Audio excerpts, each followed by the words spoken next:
I swear, every time I start recording, my Pokegear is ringing, and then by the time I get all my like recording software and everything set up, it's stopped. I don't understand why this is. It's got to be something to do with the emulation and the way the save states are say. I don't know.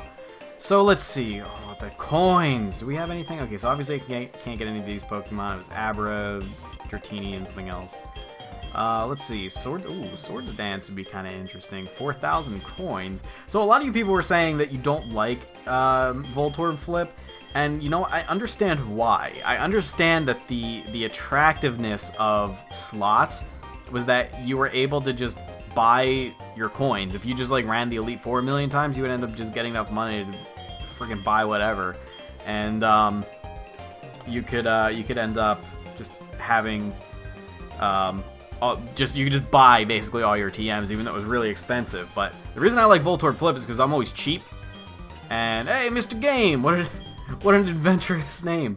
The reason I like Voltorb Flip is because I find it easier to get the money to get the coins rather that you need for your prizes to just actually play the game, like actually playing the game to actually get the prize. Now, I'm gonna have to remember how to play this game, but I used to be really good at it. But let's see. So the way this works is, if I remember correctly, it shows you the number of Voltorbs that are in each row and column, and then it also shows you, I believe, the total of the numbers that are there.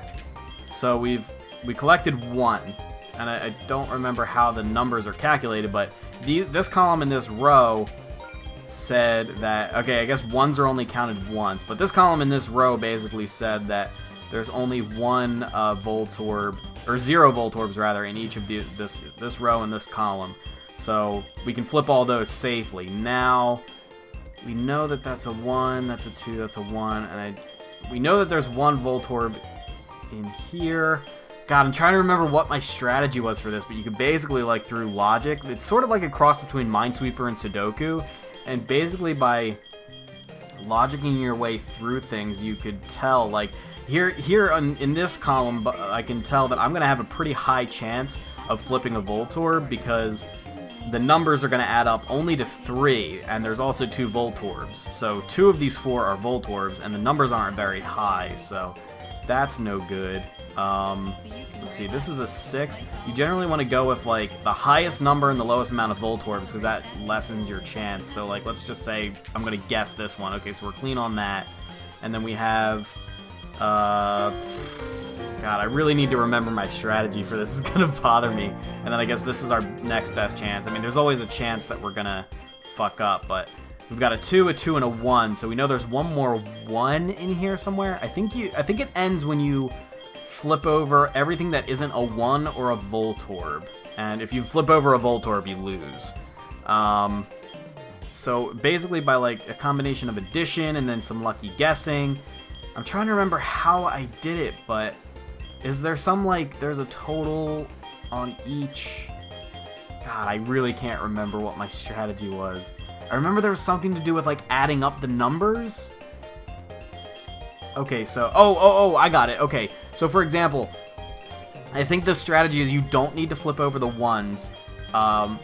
And if you take a look at here, if you see that this row has a total of 4 and 1 Voltorb, that means I don't want to flip over any in this row because I already know that it's basically, oh, that's right, if the total is 5 and there are any Voltorbs, if you add up the number and the Voltorbs and the total is 5 and there's more than 1 Voltorb, you don't want to flip over that row because that means it's only going to be 1s and Voltorbs, right? So no matter what, if I flip this over, nothing happens, right?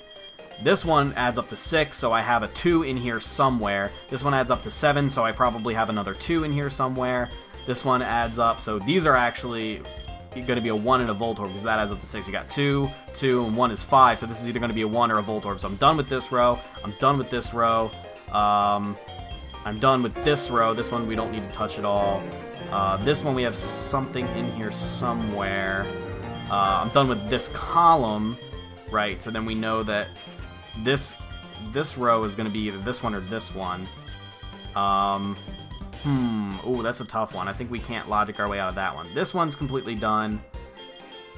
This one's completely done, so we only have to look at these. Or no, I'm sorry, we only have to look at these 6 right here. And I think at this point we can't really logic our way out of this. This is just going to be a guessing game.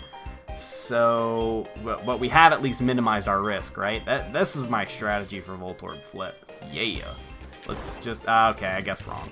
Okay, so let's go ahead and play. Let's try that again. Okay, so this is clear, even though we, there's really not much point in flipping these over because it's only going to amount to 5. We're going to look for things that amount to 6 or more. Oh, also, the higher the number is, the better chance you have of flipping over things that aren't Voltorb. So, like 7. Here's a column that has 6, and here's a column that has 7, and a row that has 6. So it's a pretty good chance that this is going to be a number, not a Voltorb.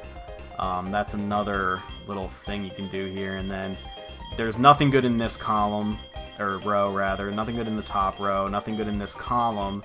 So we can pretty logically guess that this one is going to have some high numbers because it also has 2 Voltorbs. So, boom, see, I was right.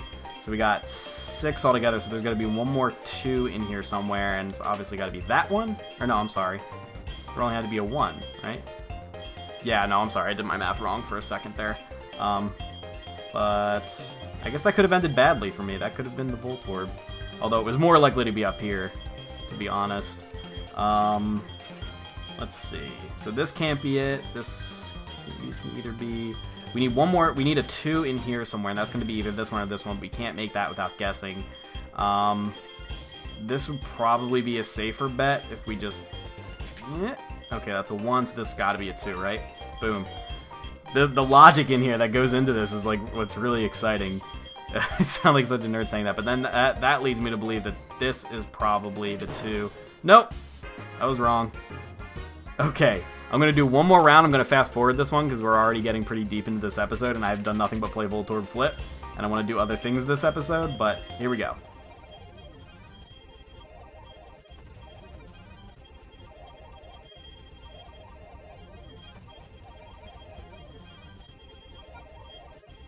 Boom, that's how you do a round properly. It took me a few tries, and I think I actually got unlucky in those rounds, so we ended up just not, you know, we ended up being like having to guess. Basically, it's randomized, so you will have better rounds than others. Some rounds will be better than others, and I think as it goes on, it always gets harder. So if I remember correctly, the last time I did this, I was able to basically get it every single time I played. I was almost guaranteed to get the first round, but I don't know. There could be just an aspect to my strategy that I was forgetting.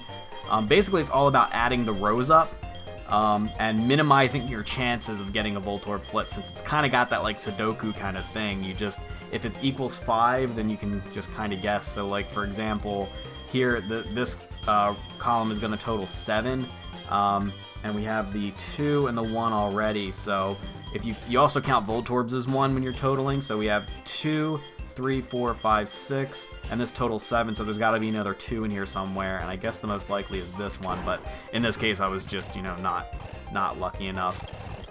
But you don't get demoted from that. I think you get demoted in level if you fuck up, I want to say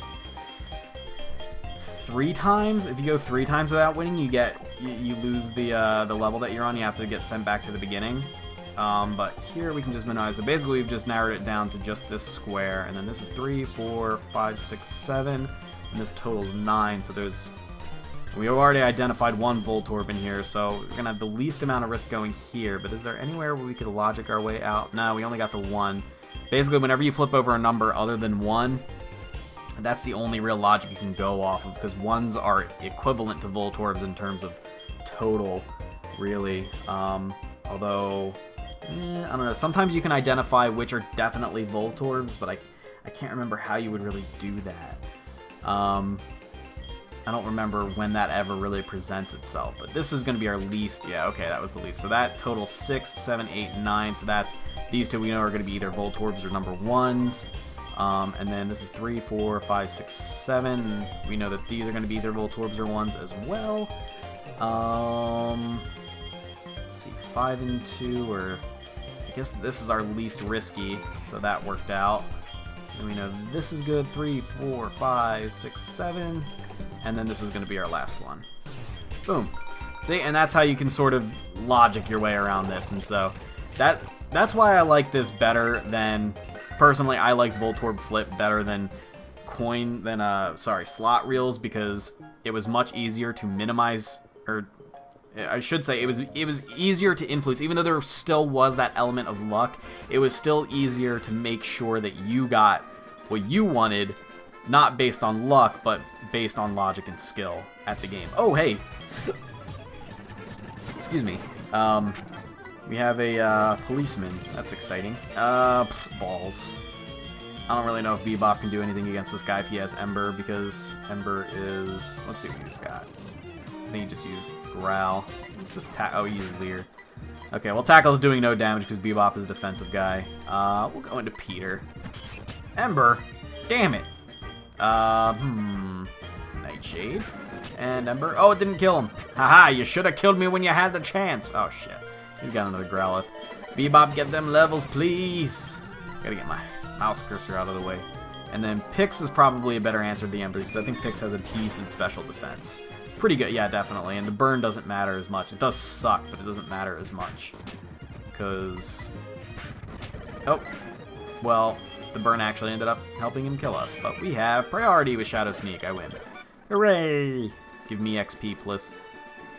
So, anyway, that's Voltorb Flip. I don't know if there's really anything I really need. I mean, you have the basic TMs. You have, like, Flamethrower, Ice Beam, Thunderbolt kind of stuff. And those are cool and all, but I don't know of any of our bug types that can learn any of those.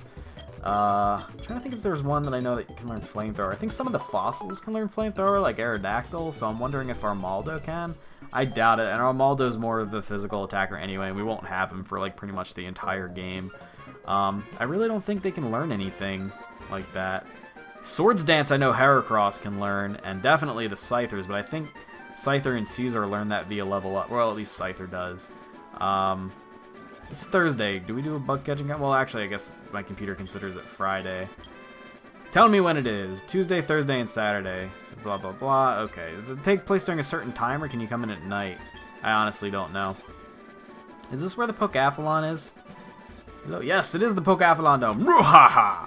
I feel it. The twinkle in your eyes. The twinkle of friendship.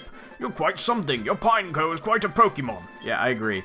It's ready to participate in the Pokeathlon, but it doesn't have any legs, so... Most of all, your solidarity with and trust of Pokemon makes me believe in infinite potential.